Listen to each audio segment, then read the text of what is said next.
Hello Chhatrapati संभाजीनगरकर, मी तुम्हाला अशी गोष्ट दाखवणार आहे की तुम्ही खूप वेळेस बघितली असाल. अरे सर्वांनी नसून बघितली ना. अरे मजाक करत होतो यार. तर नमस्कार सर्वांना, आपल्या मिनी ब्लॉग मध्ये सगळ्यांचं स्वागत आहे. तर आपण जात होतो आज आग्र्याच्या ताजमहलला.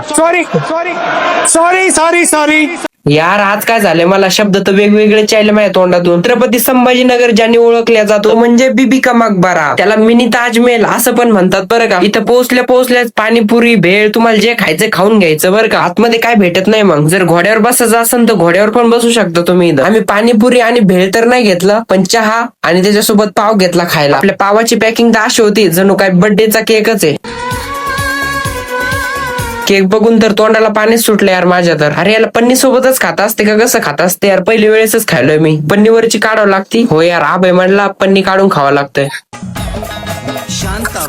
चाय वगैरे तर पिला आणि 2 चिप्स घेतले खायला. म्हटलं परत आतमध्ये गेल्यावर काही खायला नाही भेटणार, त्याच्यामुळे आपण चिप्स पण घेऊन घेतले सोबत. आता जायचं होतं तिकीट काढायला आम्हाला. मग बऱ्याचं तिकीट किती असेल सांगा बरं तुमच्या अंदाजाने. पहिलं तर इथंच होतं बरं तिकीट घर, पण आता नाही का आतमध्ये केलं. तर थोडंसं आतमध्ये जायचं आणि लगेच तिकीट काढून आणायचं. डॉकेज भाई तर लय आरामात बसलेत बाबा. कोणी राहिले तर नाही ना घरी. सगळे या आणि लाईनीला लागा. बाप एवढी मोठी लाईन लागली बघा. आपले पैसे डायरेक्ट पन्नीमध्ये असते. पावसा पाण्याचं काहीच टेन्शन नाही. एवढी मोठी लाईन पाहून ना आपण डायरेक्ट ऑनलाईनच तिकीट काढून घेतलं. टेन्शनच नाही लाईन मध्ये उभं राहायचं. आणि इथून एक पाणी बॉटल घेतली थंडीगार. म्हटलं आतमध्ये ताण बिन लागली लगेच पाणी पिऊन घ्यायचं. आता सगळं परफेक्ट करून घेतलं आणि आता फक्त आतमध्ये जायची बाकी होती. हे बघा स्टार्टिंगलाच गेलो ना आपण तर हे एंट्री गेट लागतं. एकदम भारी वाटतं यार. इथं पूर्ण चेकिंग वगैरे होते आणि आतमध्ये पाठवतात. यार एवढी भारी डिझाईन कोणी काढली असं यार. हा बघा कसा दिसतोय मकबरा आतमधून. हा तर सेम ताजमहल सारखा दिसतो पण थोडा छोटा आहे आणि थोडस चेंजेस जास्त नाही. आपण एक मस्त व्हिडिओ काढून घेतला, पण व्हिडिओ काढता पण एवढे सगळे मधातच येत होते यार. यार मला पण ओळखतात छत्रपती संभाजीनगर मध्ये, पण यकीन नाही झालं यार मला खरंच.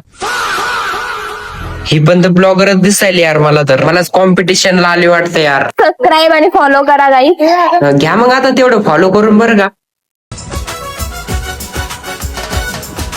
ये मेरा दिल गया बस दिल लगी मैं भूल के दो जहां डूबा तेरी आशिकी में.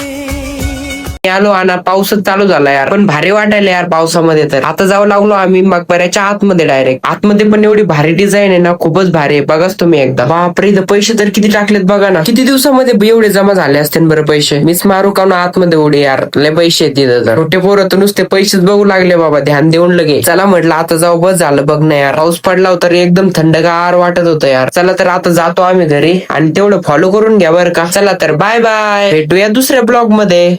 आज के लिए फिलहाल इतना ही। आपकी तरह मैं भी मायूस हूं, लेकिन उम्मीद पर दुनिया कायम है। दिल दुखा है लेकिन टूटा तो नहीं है।